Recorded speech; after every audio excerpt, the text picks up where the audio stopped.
İkinci fəsil. O, hələ də bu böyük yataq otağına və ölçüləri keçmiş mənzilinə bənzər bərabər olan çarpayıya alışa bilmirdi. İspaniyada sifarişlə hazırlanmış bu 2 nəfərlik çarpayının eni də, uzunu da 3 metr idi. Bu cür çarpayı üçün yataq dəstlərini də hansısa fransız şirkətindən sifarişlə hazırlayırdılar. Artıq neçə aydan bəri bu çarpayının üstündə yatdığına baxmayaraq, həmin şirkətlərin adını bilmirdi. Renat gözlərini açıb ətrafına baxdı. Otaqda heç kim yox idi. Bu yaxşı idi. Ağır-ağır dikəldi və yerinin içində oturdu. Deyəsən onlar evə bu səhər qayıtmışdılar. Görəsən indi saat neçədir? Saat neçədir? Artıq 4-ə işləyir. Lənət şeytana. O çoxdandır ki, gündüzü gecə ilə qarışdırır. Gündüzlər yatır, gecələr isə vaxtını kazino və restoranlarda keçirir.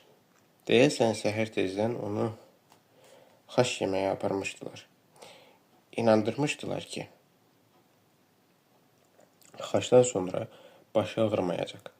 Ancaq vəd etdikləri kimi olmadı. Görünür, araq pis imiş.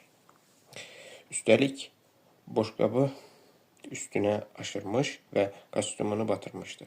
Sonra onlar harasa getdilər və özü üçün təzə kostyum aldı. Bəs həmin təzə kostyum hardadır? Şalvar döşəmədə idi. Görünür, pəncəyi də yataq otağına qalxanda harasa tullamışdı. Onu hara ata bilərdi? Yada salmaq lazımdır. Bu 2 mərtəbəli mənzildə o qədər otaq var ki, adam çaşıb qalır. Burada heç nəyi tapmaq olmur. Renat əvvəllər bir otaqlı ev kirayələyər. Orada hər kitabın, hər qələmin yerini bilərdi.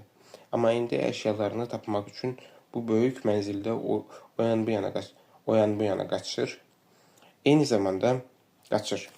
zamanda bu boyda mənzildə bircə dənə də kitab yoxdur. Görünür, bu mənzilin əvvəlki sahibinə kitab lazım deyilmiş. Renat mənzilin keçmiş sahibini xatırlayanda üzünü turşutdu. Vladimir Arkadyeviç Glushenko. Forbes jurnalının məlumatına görə Ukraynanın ən dövlətli adamlarından biri. Bütün dünyanın nəzərində Glushenko keçən il Fransada öz villasının üstündə baş vermiş vertolyot qəzası zamanı ölmüşdü. Vertolyotda olan digər sərnişinlər, Glushenkonun həyat yoldaşı, onun oğlu və pilot da həlak olmuşdu. Sonra Fransalı vəkillər Renat Şəripovu axtarıb tapmışdılar. Onun anası Glushenkonun qohumu çıxmışdı. Onlar elan etmişdilər ki, Renat 3 milyard dollarlıq sərvətin varisidir. İlk günlərdə onun üçün çox çətin idi. Bu qədər çox pulu təsəvvürünə belə gətirə bilməzdi. Daim zəngin insanların ətrafında fırlanan qırsaq qızlar onu da dərhal əhatəyə almışdılar. Şəripov elə ilk günlərdə bir neçə milyon dollar pul xərcləmiş, özü və yaxın dostu Dima Sizov üçün maşın almış, ağlasığmaz əyləncələr təşkil etmişdi. Amma sonra Parisə getdikləri zaman məlum olmuşdu ki, Glushenko ölməyib. O öz varisi ilə görüşmüş, ona başa salmışdı ki, ölümünü özü təşkil edib. Çünki Amerikalılar artıq onun haqqında ifşa edici materiallar yığmağa başlamışdı və Glushenko onların gələcək təqibindən yaxasını qurtarmalı idi. Vladimir Arkadyeviç Fransa vətəndaşı idi. Başa düşürdü ki, indiki vətəni özünün yeni, çox da ləyaqətli əməllər törətməmiş vətəndaşını xilas etməyəcək. Bu səbəbdən də qərar almışdı ki, yox olsun. Lakin işin ən kədərli tərəfi bu idi ki, həmin vertolyotda həqiqətən də 5 nəfər həlak olmuşdu. Glushenkonun arvadı, onun başqa kişidən olan oğlu, iltifat göstərdiyi mühafizə xidmətinin rəisi, oxşarı və pilot. Bədbəxtlikdən bu hesablaşmanın içinə düşmüş təsadüfi adam Vladimir Arkadiyevich oxşarı və pilot. Bədbəxtlikdən bu hesablaşmanın içinə düşmüş təsadüfi adam Vladimir Arkadiyevich hətta vertolyotdakı partlayışı özünün təşkil etdiyini və 5 nəfəri o dünyaya göndərdiyini varisindən gizlətməyi də lazım bilməmişdi. Himayədarının bu dəhşətli hərəkəti haqda düşüncələr Rinat Şəripovu ağır bir yük kimi əzirdi. Qulyoshenko onun qarşısına belə bir şərt qoymuşdu ki, Rinat əsas kapitala toxunmayacaq. Həmin kapitalı Vladimir Arkadiyeviçin özü idarə edirdi. Varis ildə 30 milyon dollar alacaq və ondan istədiyi kimi istifadə edə biləcəkdi. Heç kimin ağlına da gəlmirdi ki, hazırda Fransada yaşayan və artıq Belçika vətəndaşı Voldemar Lerounun adına sənədlər əldə etmiş Vladimir Arkadiyevich ölümü haqqında dünyanın bütün qəzetlərinin yazdığı həmin və o oliqarxdır. Bu sir Rinatın həyatını dözülməz hala gətirir və o sıxıntılarını yüngülləşdirmək, eyni zamanda varisinin həyatını diqqətlə izləyən, gözü görünməz oliqarxı yaddan çıxartmaq üçün çoxlu spirtli içki qəbul etməyə məcbur olurdu. Rinat başını yırğaladı. Sanki pis fikirləri qovmaq istəyirdi. Hər halda o müstəqil yaşayır, yalnız hərdən bir Fransadan gələn sənədlərə qol çəkirdi. Adətən onları şəxsən Kərimin özü, Tələtin böyük qardaşı, Qulyoshenkonun etibar etdiyi yeganə adam gətirirdi. Rinat hətta imzaladığı sənədlərin məzmununa da fikir vermirdi. Qulyoshenkoya sərf edən nə vardısa, onun üçün də yaxşı idi. Ən başlıcası bu idi ki, onlar bir-birlərinə toxunmurdular. Qulyoshenkoya rəsmi olaraq onun imperiyasına rəhbərlik edən bir adam lazım idi. Rinata isə bütün bu aktivləri idarə etməyi bacaran mütəxəssis.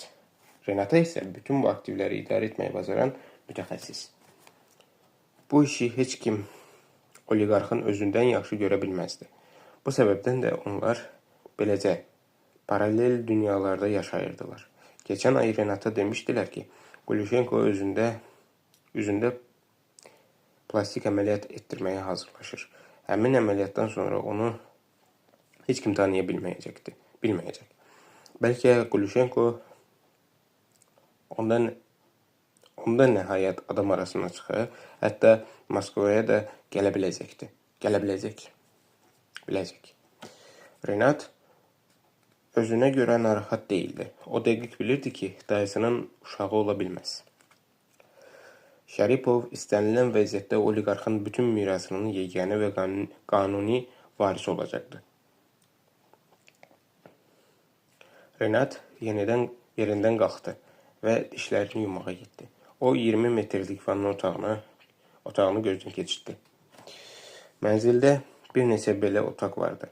Şəripov yer üzündə milyonlarla insanın həsəd apara biləcəyi bir həyat yaşayırdı.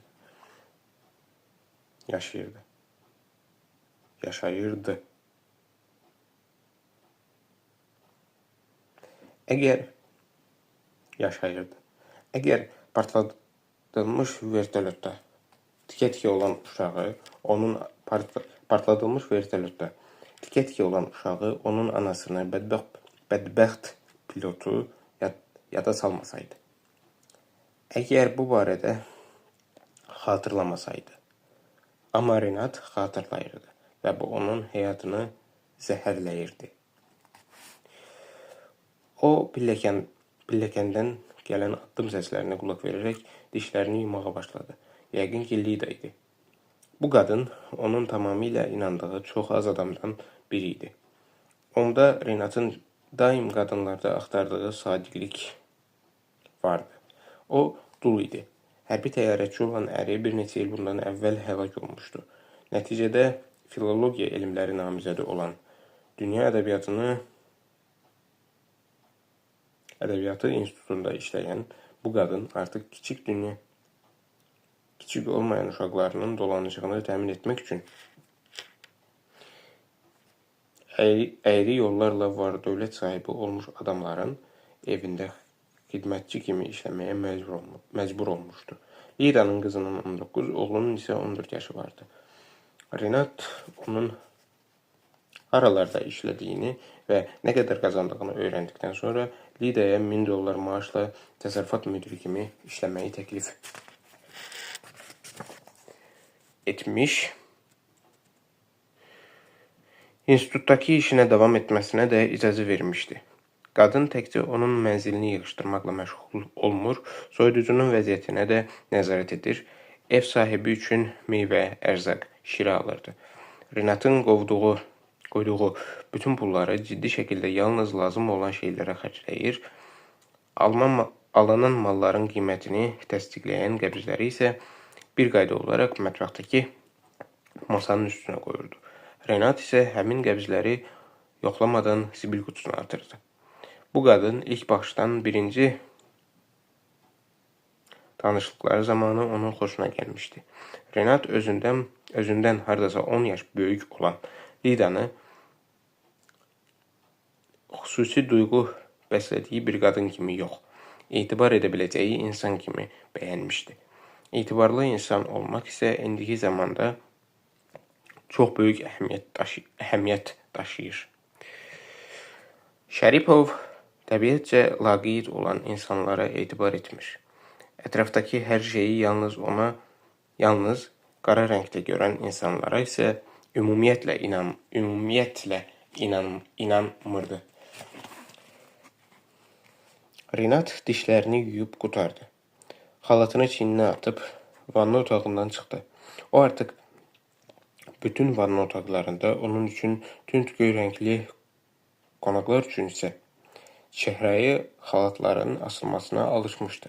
Renat aşağıya mətbəx və qonaq otaqlarının yerləşdiyi digər mərtəbəyə endi. Lida mətbəxdə idi. Onun əynində həmişəki kimi şalvar və ağ rəngli uzunqol köynək vardı. Adətən üstündə mavi rəngli önlük taxır ya da paltarını dəyişib Astor şirkətinin boz rəngli xüsusi formasını geyinirdi. Həmin şirkət də Qulishenkoya məxsus idi və onun daşınmaz əmlakına xidmət etmək üçün yaradılmışdı. Şirkət Şəripovun adına keçmiş, hətta Renat oranın əvvəlki ələyri direktorunu işdən çıxarmış və onun yerinə yenisini təyin etmişdi. Sabahınız xeyir. Lida onunla salamlaşdı. Mən artıq yer yığış işini bitirmişəm. Birazdan çıxıb gedəcəyim. Günortanız xeyir. Renat mızıldandı. Ya da axşamınız. Deyəsən artıq 5-ə işləyir. Necə xoşunuza gəlirsə elə də deyin. Axşamınız xeyir desəniz də olar. Məni qınayırsınız. O mətbəx masasına yaxınlaşıb stulda oturdu. Oturdu. Yox, Lida sakitcə cavab verdi. Sizin şəxsi həyatınıza qarışmağa heç bir haqqım yoxdur. Sadəcə olaraq fikir verirəm ki, siz çox vaxt evə səhərə yaxın qayıdır və demək olar ki, axşamacan yatırsınız.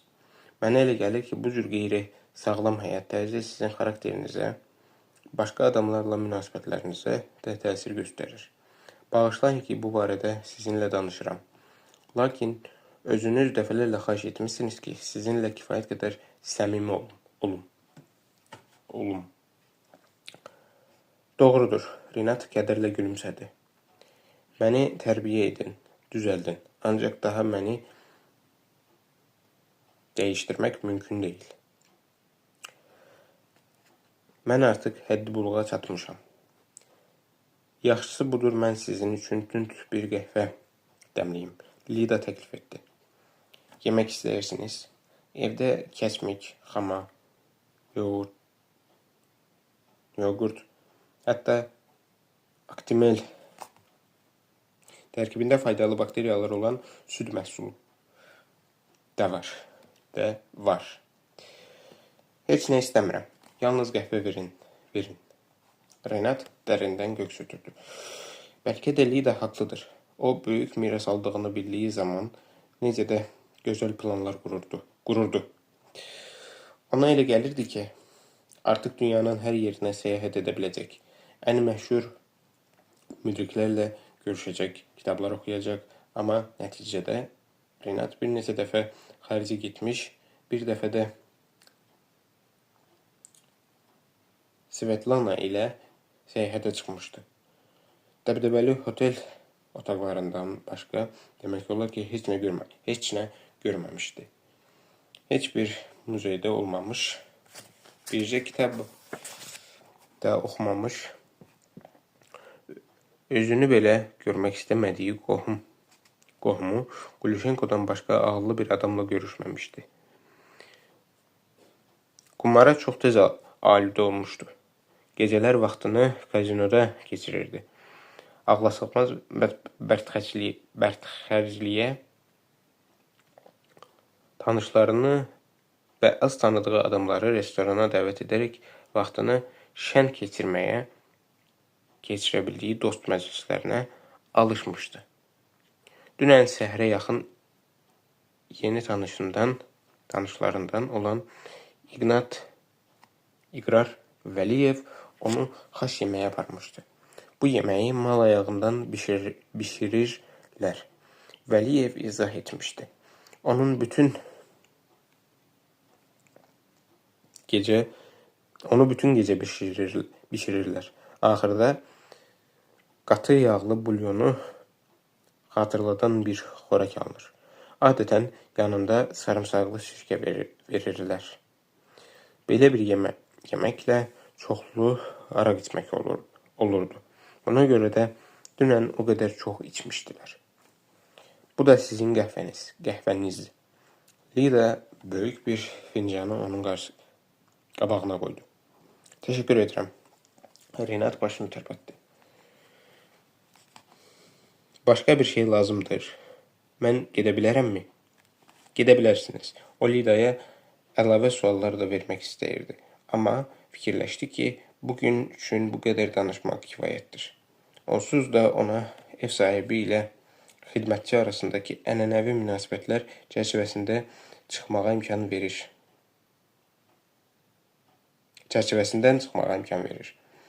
Lida mətbəxdən çıxdı. Renat masanın arxasında oturmuşdu. Qəhvə yavaş-yavaş soyuyurdu.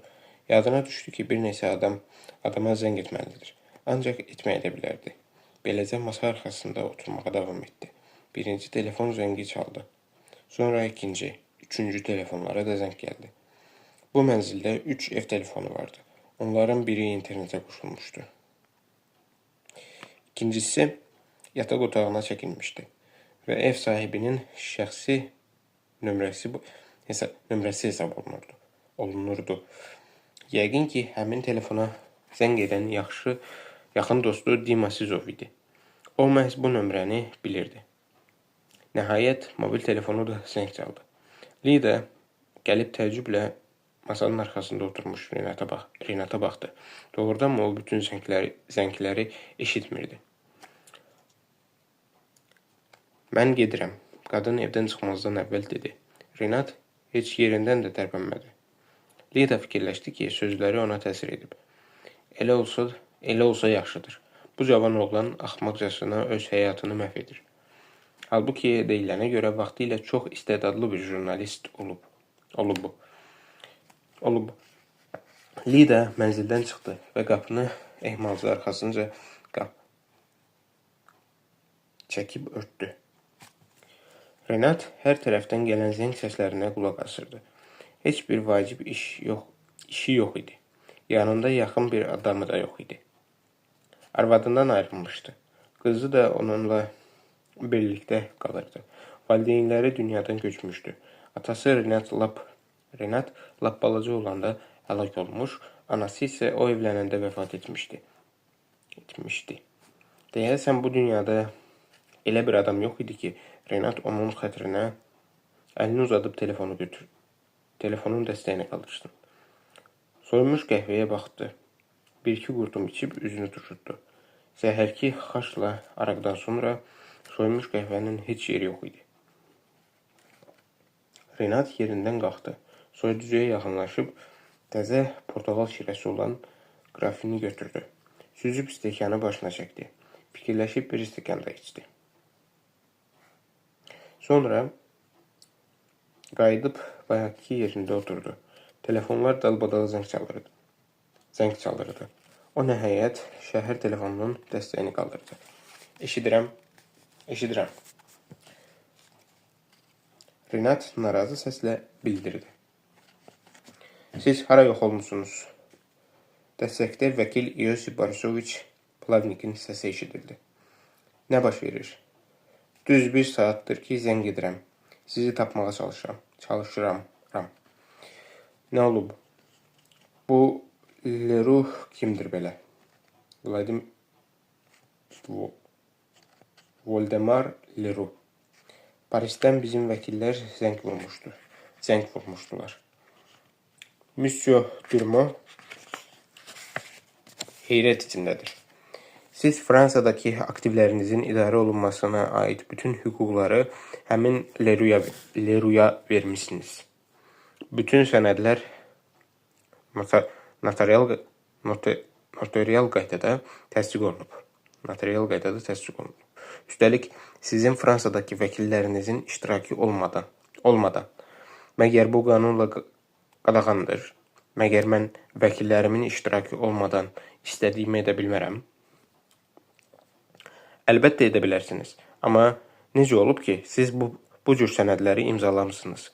Heç olmazsa nə etdiyinizi başa düşürsünüz, siz öz yerinə onu milyarder etmişsiniz. İndi bütün qərarları o verəcək. Fransadakı aktivlərinizi idarə edəcək və sizin gəlirinizin əsas hissəsini nəzarətdə saxlayacaq. Bu çox böyük ağılsızlıqdır. Mən heç cür başa düşə bilmirəm ki, siz Moskvada ola bütün o sənədlərə necə qol çəkmişsiniz. Onlar bura, sizin yanınıza gəlmişdilər. Bu mənim şəxsi işimdir. Renat qətiyyətlə cavab verdi.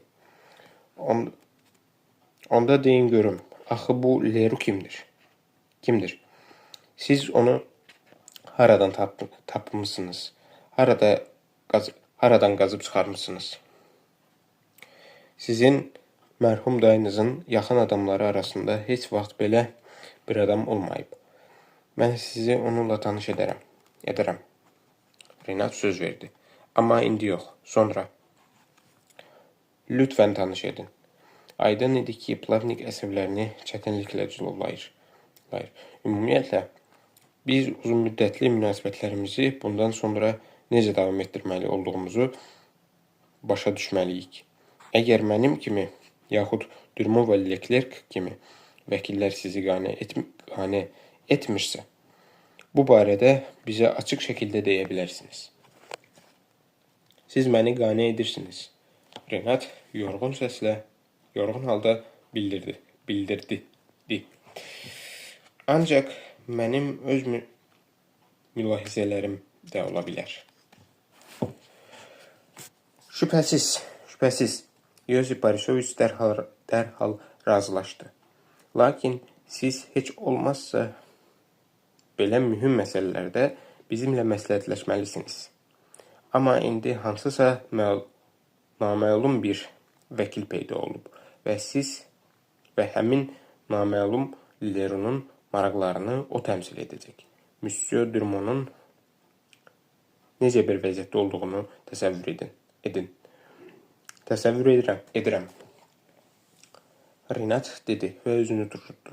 O biri telefonlar aramsız olaraq zəng çalırdı. Gəlin sabah görüşək. Plavnik təklif etdi. Biz çox şeyi müzakirə etməliyik. Belə hesab edirəm ki, mən mütləq Fransaya getməli, sizin mirasa aid bütün məsələləri yerində həll etməli.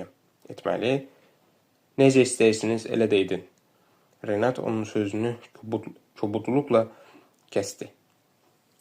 Bu cür uzunçuluqdan artıq onun başı ağrımağa başlamışdı. Dəstəyi yerinə qoydu və mobil telefona cavab vermək üçün qonaq otağına keçdi. Masanın üstündə olan telefonu götürüb ekrana baxdı.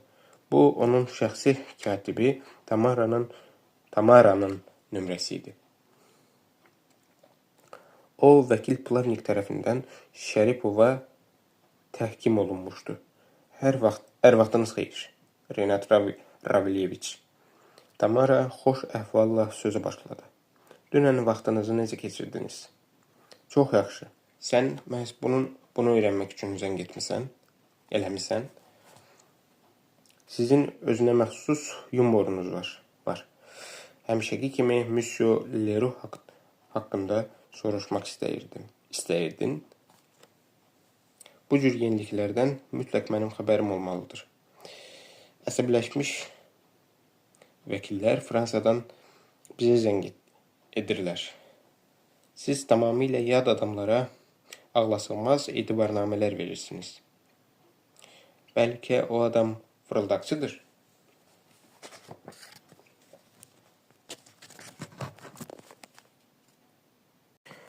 Elə olsa, deməli, yanılmışam. Ancaq sən narahat olma.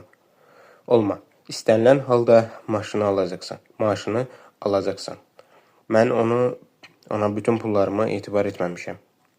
Bəs axı o adam hardan peyda olub? Tamara dözə bilmədi. O biri dünyadan, Renat qəzəblə cavab verdi. Köməkçisi bu cavabın nə qədər dəqiq olduğunu təsəvvür belə edə bilməzdi. Mən sizə sonra zəng edərəm. Tamara tez dedi. Renat mobil telefonu bir tərəfə tullayıb şəhər telefonuna yaxınlaşdı. Eşidirəm. Fikirləşirdi ki, zəng edənlərin hamısı ağlını itirib. Dərindən təhlil edəndə onlar Şəripovun mənafiyi üçün narahat olduqlarına görə yox, öz faizlərini, qonorarlarını, əlavə qazanclarını itirməkdən qorxduqları üçün zəng vururdular. Bu Renat Şəripovdur. Tanımadığı səs soruşdu. Bəli. O biraz təəccübləndi. Axı bu nömrəni heç kim bilmirdi. Bu telefon onun yataq otağında mobil dəstəyi olan paralel aparat isə yataq otağında mobil dəstəyi olan paralel aparat isə qonaq otağında yerləşirdi. Vladimir Arkadyeviçə çatdırın ki, özünü axmaqlığa qoymasın. Naməlum adam məsləhət gördü. Biz hər şeyi bilirik. Qoy bizimlə əlaqə saxlasın. Kiminlə? Renat qeyri-ixtiyari soruşdu. Deyin ki, Esterella şirkətindən zəng vurmuşdular. O, kiminlə əlaqə saxlamalı olduğunu bilir. Sağ olun.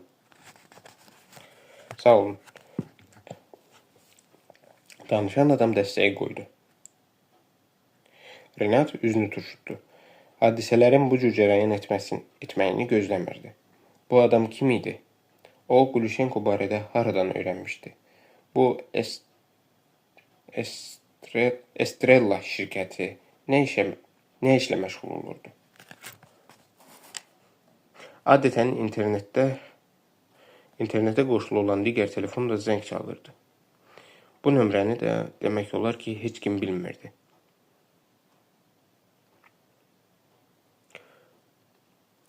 Renat yaxınlaşıb dəstəyi qaldırdı. Salam, Renat Ravilyeviç. Dələtin böyük qardaşı Kərimin danış səsi eşidildi. Cənab Leroux sizinlə şəxsən danışa bilmədiyi üçün çox təəssüflənir. O artıq 2 həftədir ki, xəstəxanadadır. Nəsə olub? Yox, haqqında sizə danışdığı əməliyyata görə yatmalı idi. Ola bilər ki, gələn həftə onunla əlaqə saxlaya bilməyəsiniz. Məni başa düşürsünüz? Mən hər şeyi anladım. Ona deyin ki, Estrella şirkətindən zəng vurmuşdular. Məncə onlar hər şeyi bilir. Xəttin o biri başında susurdular. Alo, siz məni eşidirsiniz? Renat narahat oldu. Hara yox oldunuz? Eşidirəm. Kərimin səsi gəldi. Həmin telefon zəngi barəsində heç kimə danışmayın. Heç kimə. Mən tələtə zəng vurub tapşıracağam ki, sizin mühafizənizi gücləndirsin. Ehtiyatlı olun. Həmin zəng barəsində heç kimə deməyin. Kərim bu bir də təkrarladı. Renat dəstəyi yerinə qoydu. Elə bil dəlixanadır. Acıqlı halda fikirləşdi. Hamısı birdən zəng vurur. Hamı ağlını itirib. Gülüşenko da yamandır. Dözə bilmir. Hər şeyi yenidən öz əlinə yığmaq istəyir. Məni heç kimin tanımadığı Belçika vətəndaşı Voldemar Lerounun adına o cür etibarnamə verməyə məcbur etməklə hamıda çox böyük şübhə oyatdığı azmış kimi, üstəlik yeni sifətdə təzə